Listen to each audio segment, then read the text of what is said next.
All right, how's everybody doing? Welcome back. So I've been wanting to make a lot more YouTube videos, but I've just been really busy lately completing orders. Been making a lot of axes lately, and I just don't want to get behind. I do have some recent work here, like this machete.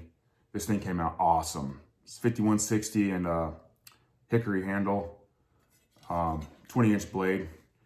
Really makes me want one. Never made a machete before, but I think this came out awesome. So it's pretty badass. I want one. And been making some of these Viking style tomahawks. I think these came out awesome too. This is a 1050 steel. So got to make myself one of these too one of these days. But the reason I want to get ahead of things is because I'm going to be leaving state here on the 20th of December. I'm going to be headed to Dallas, Texas to spend some time with family for Christmas. So if anybody in the Dallas, Texas area is watching this, maybe we can connect and do some forging or something. Maybe I can bring a Damascus billet down or maybe a Wootz ingot. So just let me know. Speaking of Wootz or crucible steel, that's what this video is about. So probably for the last month to month and a half, I've been consuming as much information on the subject as I can. Reading papers, asking questions. I did purchase Verhoeven's book on the subject, and they go into a lot more detail in the book than they do the documentary. So I highly recommend this book, and you can get it on Amazon. I was also referred to Peter Burt's videos on YouTube, which I never even knew existed. If you type in crucible steel or Wootz on YouTube, there's a variety of videos that show up, but I never saw any of his. And his channel is just loaded with information on the subject. He really goes deep into the metallurgical science and the iron carbon phase diagram. It's an outstanding channel on the subject, just loaded with information. And I wanted to have a wider understanding of this subject before I felt comfortable making this video. I do want to make it very clear that I am in no way an expert on this subject. I'm still in the beginning phases of it, but I'm having a blast. It's super fascinating. I've probably got about 8 melts under my belt right now. I have forged a couple ingots into bars, and I did forge one ingot into a blade. And I'll insert some pictures of that ingot in that blade.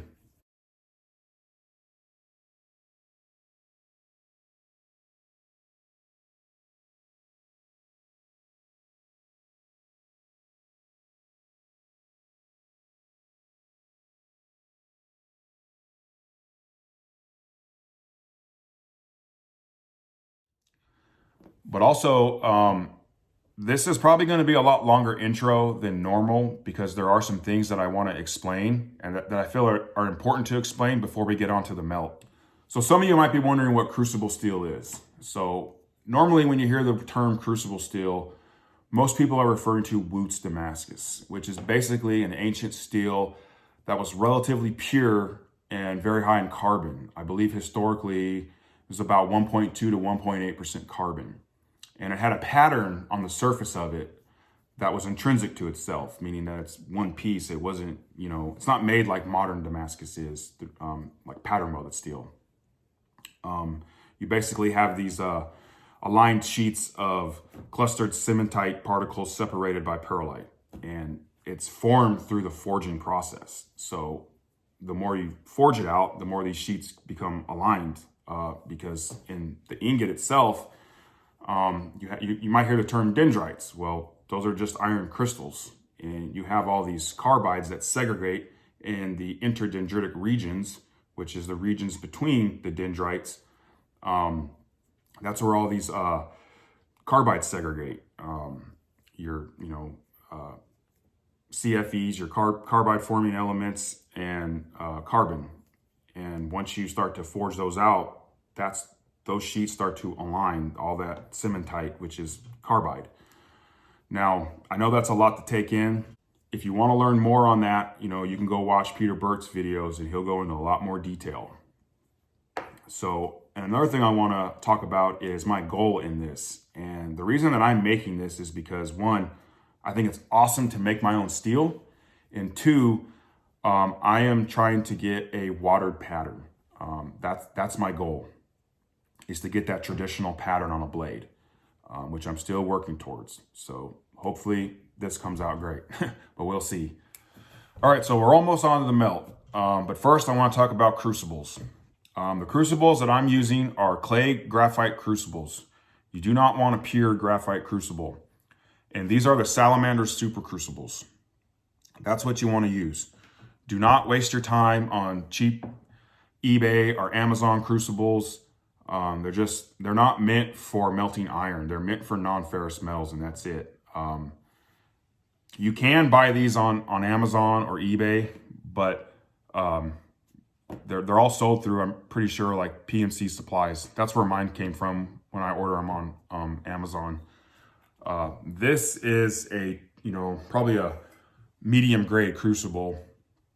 And after using these and seeing the difference in quality and the way the ingots come out, I'm done using these. I'll never use these again. I'll use these to melt the brass I have, but these are the way to go. These, they get too porous, and I don't think they're necessarily designed for making crucible steel. They're designed for non-ferrous metals, and that's it. And I have a used one here, and you can see how porous it is, and you could probably coat these in a kiln wash and get some more life out of them, but it's just not worth it to me. You could probably do, I've done a fire in this one. I wouldn't reuse this.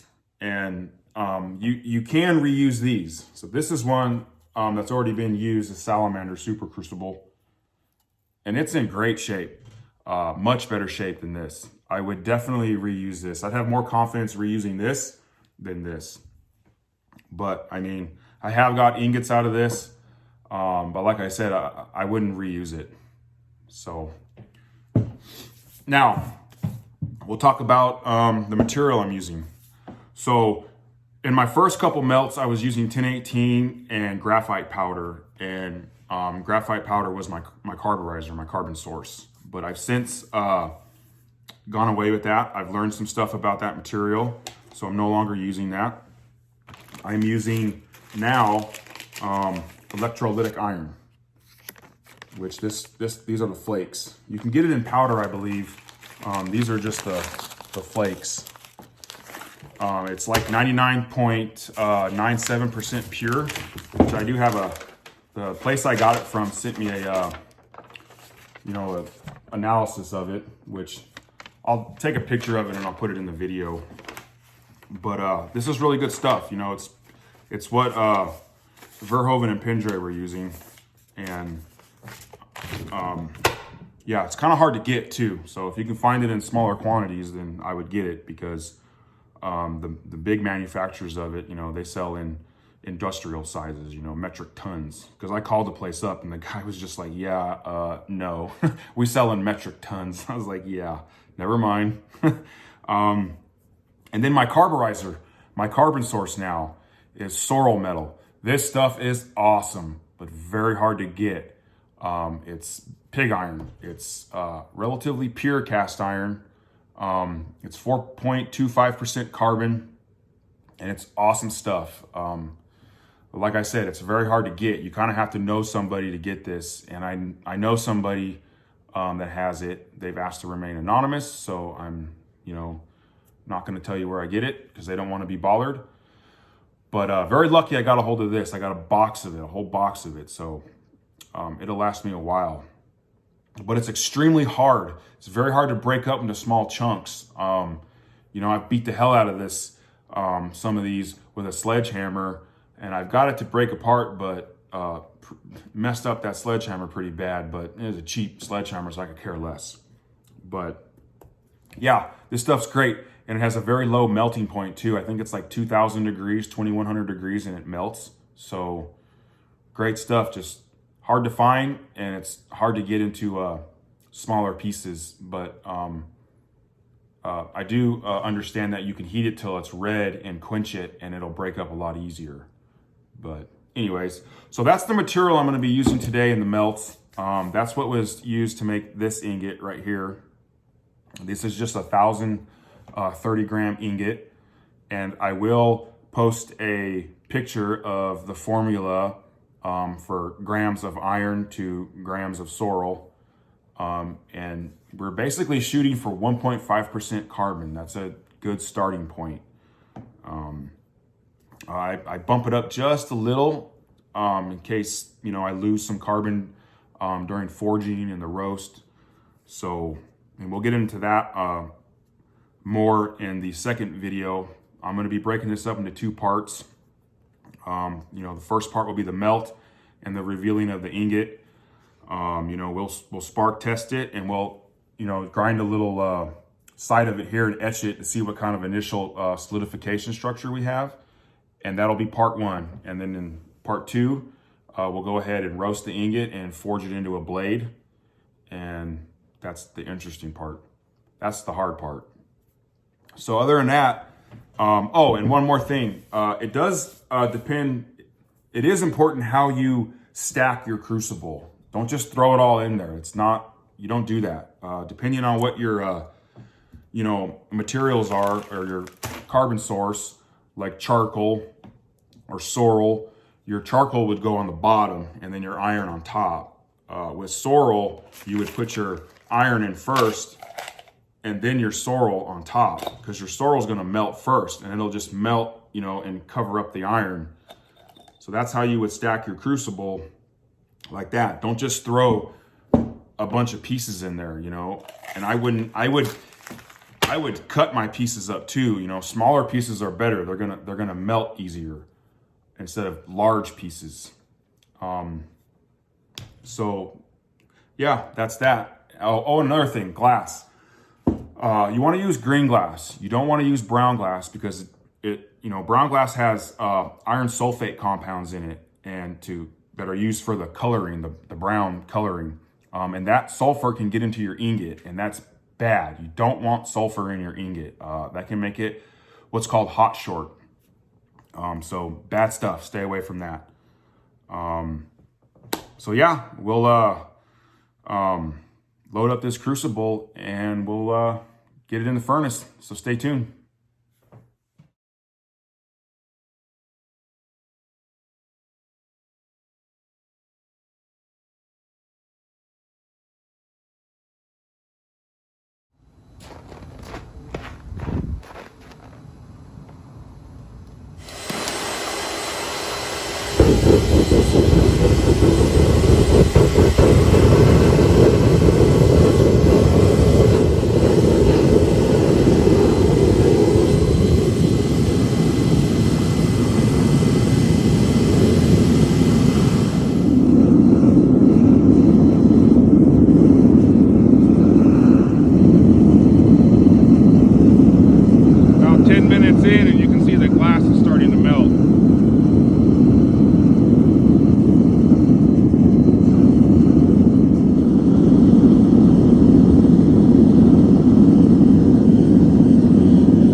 The furnace is at a bright white heat, and the sorrel metal has completely melted at this point. So it's been about 33 minutes, and I'm using this steel rod to dip into the crucible to feel for any solid matter. And the charge is completely liquefied at this point. All right, so once I'm confident that I got a good melt, I usually lower the gas and air down a little bit. I don't just completely shut off the gas. I usually, I try to let the ingot, solidify relatively slowly, and not real fast. You kind of want a slow solidification, not a fast one, but it's really, it's not very beneficial, but it's just something that I tried yesterday, because in the past I was just cutting the gas off and then plugging up the furnace and, leaving it overnight. But, yesterday on the two melts I did, I, slowly, solidified the ingot. And then I just let it sit overnight, and here it is. So there's the, I don't know if you can hear that, but you can hear that ingot in there. So let's go ahead and break it open and see what we got.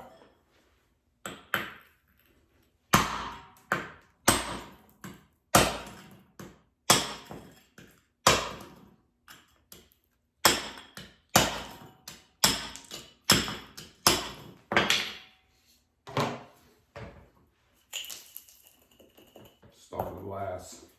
Oh yeah. There's a nice looking ingot. Right on. All right, so here's a close-up of the ingot. I hope the phone picks it up. I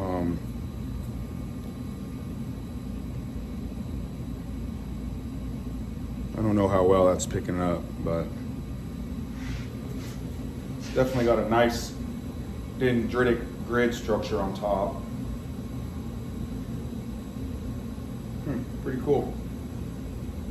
Yeah, the quality of these ingots, you know, they're looking a lot better with the salamander crucibles over the, you know, the cheaper ones. But if you notice, the ingot's kind of lopsided, and that's because it wasn't completely level in the furnace, so it just kind of solidifies like that, which I've had happen a couple times, you know, but nothing the press can't, you know, handle. And also, you know, these salamander crucibles are a little bit more, you know, domed at the bottom instead of flat. The cheaper ones have a more of a flat surface, so these come out a little bit more, more domed. So let's do a spark test on it, and then we'll, you know, grind a little window here, and we'll etch it and see what kind of solidification structure we have. So stay tuned.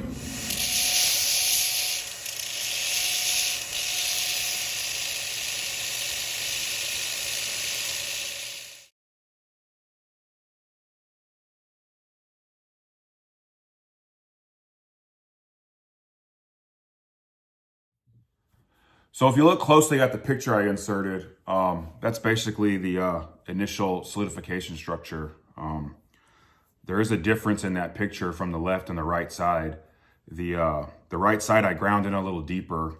Apparently the structure gets a lot more coarse deeper into the ingot. You know, and the left side of it is very tight because I didn't grind very deep. It's just kind of took the surface away, but. So basically, yeah, it's more of a blocky grid like structure. Apparently, there's another kind of structure that's more needle-like, like little squiggly lines. I've yet to see that structure.